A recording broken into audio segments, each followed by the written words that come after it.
Har du identificeret dine egen gaps rent teknologisk? Ja, det har jeg faktisk. Og jeg har 2, som jeg har identificeret. Det ene er, at min egen brug af AI, og særligt agentic AI og automation, der er jeg nødt til at være lidt mere fremme i skoen.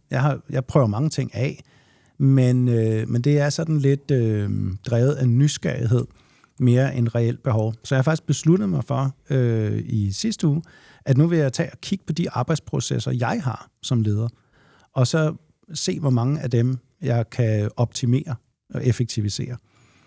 Og simpelthen tage min egen medicin. Altså det, jeg går og siger til andre i organisationen, de bare skal gøre. Det må jeg så gøre mere af selv. Og den anden ting, det er kommunikation.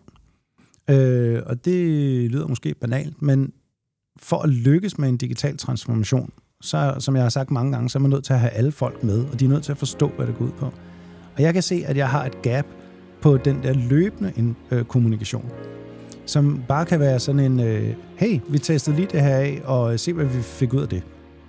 Fordi ofte så er det sådan, når jeg kommunikerer, om det er på et intranet eller i en mail til organisationen, så synes jeg jo, at det skal op på en eller anden flyvehøjde. Sådan, der skal være noget ved det. Og der skal helst være nogle mærkbare resultater og sådan noget. Hvis man skal være helt ærlig, så er der jo langt imellem dem.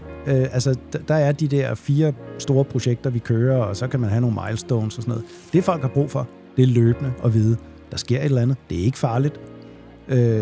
Okay, han prøvede bare at gøre det der. Det kan jeg måske også gøre.